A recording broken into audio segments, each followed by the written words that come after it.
Yeah, so let's just kind of set up what happened here, which is CJ Gardner-Johnson and a 2025 7th-round pick was traded in exchange for a 2023 5th-round pick and a 2024 6th-round pick.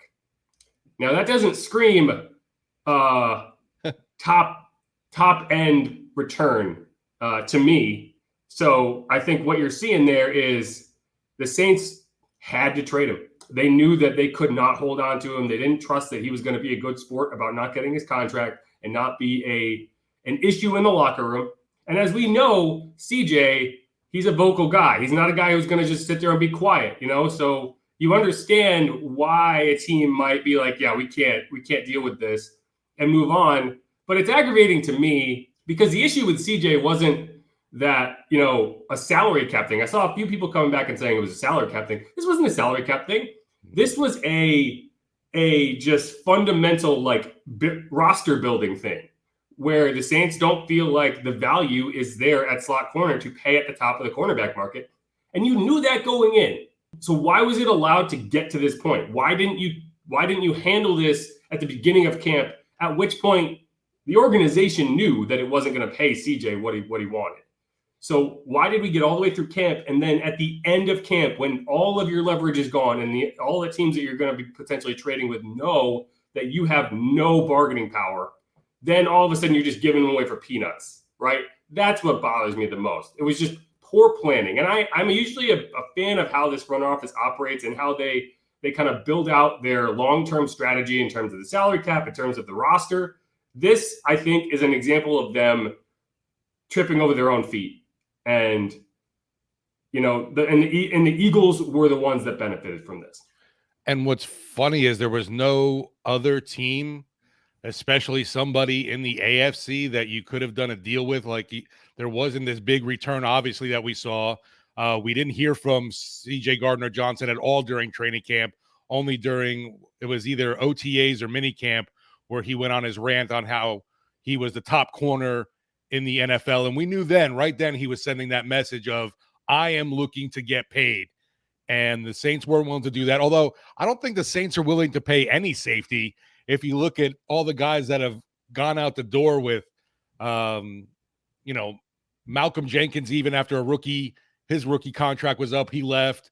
Kenny Vaccaro, Von Bell, the list, I guess, could go on with safeties. They don't seem to be willing to pony up for that. But with CJ Gardner-Johnson, it definitely, you got the sense that it was going to be a locker room issue and they were kind of forced their hand on having to do something now.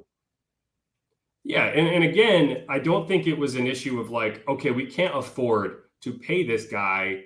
They could have figured it out if they felt like it made sense to do. The salary cap is not in dire straits to the point that you couldn't have found a way to pay this guy $9 to $12 million.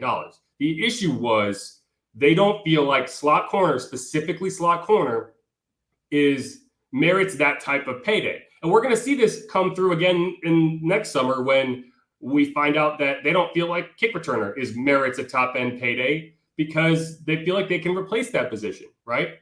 And the fact is you had Bradley Roby just kind of waiting in the wings. And, that was the trade you made at the beginning of last season that felt like a necessity that all of a sudden didn't feel like a necessity by the end because Paulson Adebo played so well. But now you have that guy under contract and he makes sense to throw into the slot along with the PJ Williams, maybe Alontae Taylor.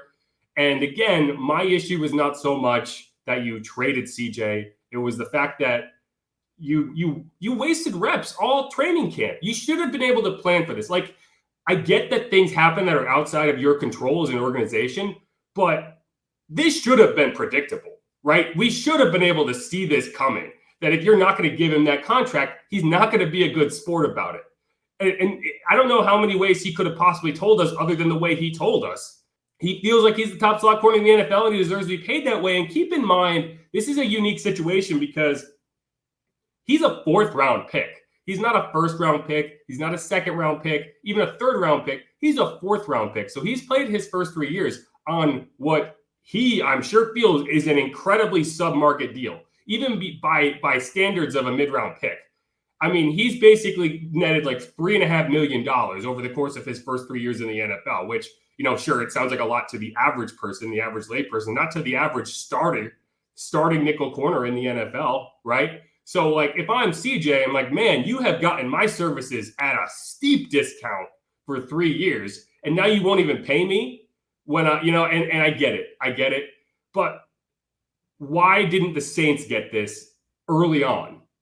Because if you're trading him, you made a major trade with the Eagles in the offseason.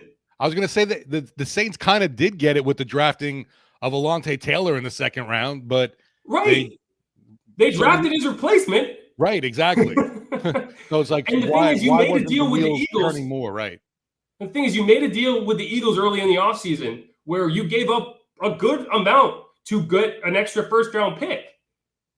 If you work CJ into that trade, you telling me you couldn't work CJ into that trade then and maybe massage some more assets or maybe limit what you had to send back? No, it was just poor planning. It was the team thinking that they could find a way, and they didn't. And and it's frustrating. And I tweeted this. The issue to me is not the trade. The issue is there's no redeeming quality to this trade. There is no silver lining. The team is worse today than it was on Monday. Right? And I tweeted that, and people seem to think I was saying this is a bad defense now. I'm not saying it's a bad defense. I'm just saying the defense, whatever you would rate the defense as, whatever number you would put on it in terms of quality, whatever the Madden rating might be, right? Sure. On Monday, it was here, and today it is below that. I don't know how far below that, and that's the question, is how much does this impact your defense? You did not get better. And if you're not getting better, you're getting worse, in my opinion. The one thing I guess you could say, maybe the roster did get better for the fact that the locker room, the distraction, kind of the noise around CJ Gardner-Johnson, the problem maybe he was creating, because it definitely seemed all of a sudden to happen really rapidly with the Eagles. Like the trade went down and he was out of here. We had heard a little bit of chirping at practice when he was holding in. He wasn't even taking part in most of the drills going on.